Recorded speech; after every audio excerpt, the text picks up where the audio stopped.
MS યુનિવર્સિટીના ફાર્મસીના જે વિદ્યાર્થીઓ છે તેમના દ્વારા ભારતભરના ફાર્મસીના જે વિદ્યાર્થીઓ છે તેમને સ્ટાઇપન્ડ મળે તે માટે થઈને જિલ્લા કલેક્ટરને આવેદનપત્ર આપી રજૂઆત કરી હતી। એમએસ યુનિવર્સિટીના ફાર્મસી ફેકલ્ટીના વિદ્યાર્થીઓ દ્વારા આજે કલેક્ટર કચેરી ખાતે આવી રજૂઆત કરી હતી કે ફાર્મસી અભ્યાસ કરતા અને જીપેટ પાસ કરનાર અનેક વિદ્યાર્થીઓને સ્ટાઇપન્ડ મળ્યું નથી અને જેથી આજે અમે વિદ્યાર્થીઓ કલેક્ટર મારફતે રાજ્યના મુખ્યમંત્રી સહિત દિલ્હી ખાતે રજૂઆત કરવા માટે આવ્યા છે।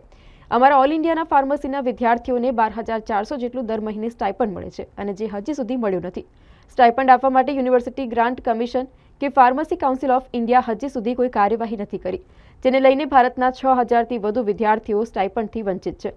ત્યારે આજે કલેક્ટરને રજૂઆત કરી દિલ્હી સુધી અમારો અવાજ જાય તે માટે આવેદનપત્ર પાઠવ્યું છે। જો નિરાકરણ નહીં આવે તો આગામી સમયમાં દિલ્હી સુધી જવાની તૈયારી પણ વિદ્યાર્થીઓએ દર્શાવી છે।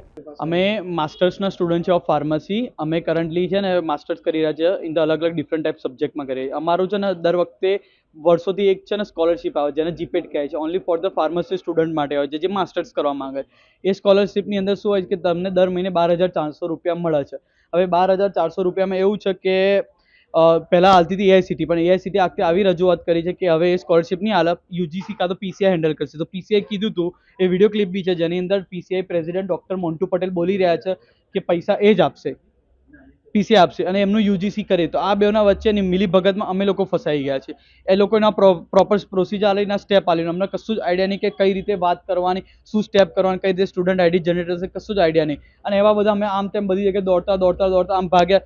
છેલ્લે 31 ડિસેમ્બર આવી ગઈ, જેના લીધે પોર્ટલ હવે ક્લોઝ થઈ ગયું। અમે આગળ બહુ રિક્વેસ્ટ કરી કે તમે પોર્ટલ રીઓપન કરો, આવું કરો। અમારા બીજી બધી ફિલ્ડના યુજીસી છે અને સ્કોલરશિપના પોર્ટલ રીઓપન કરે, પણ અમારા માટે જોઈ નહીં રહ્યા। આમ પ્રોપર અમે આરટીઆઈ બી કર્યું છે, ઈમેલ બી કરતા આવ્યા છે, અમારા ઈમેલની બી કોપી છે, એ લોકો એનો બી આન્સર આપી નહીં રહ્યા। બસ ગોળ ફેરવે છે, કશું કોઈ આન્સર પ્રોપર આવી નહીં। એ લોકો એવું કહે કે અમે તમને ગેરંટી સાથે સ્ટાઇપન્ડ આપશું, તમે 2-3 મહિના જપી જાઓ, તો બી અમે જપવા તૈયાર છે, બધાને કોઈ ના નહીં। બટ અમે કઈ રીતે ખર્ચા, બિકોઝ વડોદરામાં લેવું એટલે બહુ મોટી વસ્તુ છે। દર મહિને આગળ હોસ્ટેલમાં રહેતા અને પીજીમાં રહેતા છોકરાને દર મહિને 10,000 ખર્ચો આવી જાય। નેક્સ્ટ યરમાં પ્રોજેક્ટનો ખર્ચો કઈ રીતે હેન્ડલ આઉટ કરશું? કારણ કે અહીંયા આગળ ફીસ બી ભરવાની, પ્રોજેક્ટનું બી કરવાનું। અને મોન્ટુ પટેલે મેં કીધું એ પ્રમાણે આગળ કે ફીસમાં માટે એમણે સ્કોલરશિપ ચાર્જ કર્યા હતા 2,200 રૂપિયા ફોર જનરલ કેટેગરી, બીજી કેટેગરી માટે 2,000ની અરાઉન્ડ તમે ગણો ટોટલ, તો 2,000 ગુણ્યા 70,000 ટોટલ સ્ટુડન્ટે એક્ઝામ આપી હતી। નહીં 14 કરોડ અરાઉન્ડ તો આ એમને પૈસા આની અંદરથી જ ખેંચી નાખ્યા હતા ફોર્મની અંદર। અને બીજું એમણે છે ને આ સ્ટાઇપન્ડ માટે એમણે એવું એમની વિડીયો ક્લિપમાં કર્યું કે ફંડ મેનેજમેન્ટ, એના લીધે ફીસ વધારી। તો અમે અત્યારે ફીસ કરન્ટલી હતી એમએસયુની પ્રીવિયસ 60,000 અને અત્યારે અમે કરન્ટલી ભરી રહ્યા 70,000, એટલે દર વર્ષે અમે 10,000 વધાર્યા। એવી ઘણી કોલેજમાં ડિફરન્ટ, આઈ ડોન્ટ નો કે બીજી કોલેજોનું શું છે, મારી કોલેજનું જ વાત કર્યું છે, એટલે બધી જગ્યાએ 10, 20, 30,000નો વધારો છે। તે ફંડ તમને મળી રહે તો શું એ ફંડનું, કારણ કે એ પૈસા હકના છે, અમને હક નહીં મળ્યું।